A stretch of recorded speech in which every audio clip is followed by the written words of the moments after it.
Mashina olsam dadam puliga olganim yo'q. Uylangan bo'lsam ham dadam puliga uylanganim yo'q.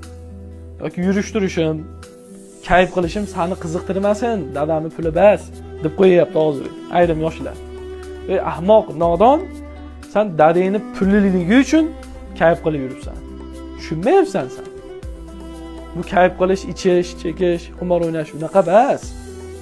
Otani puliga bitta qand olib yesang ham bir tiyiniga shu kayf hisoblanaveradi. Buni his qilsang. Yana faxrlanib dadam puli bas, or qilyapti otani pulidan. Qarang, saviyani qarang. Sen qanday farzand bo'lding? Hazar qiladigan otangning pulidan. Vaholanki yoshligingda maktabga ketayotganingda qo'lingga pul tutqizib, o'g'lim menga shirinlik olib yursiz yoki yo'l kerak ishlatasiz deb bergan otangning puli basmidi?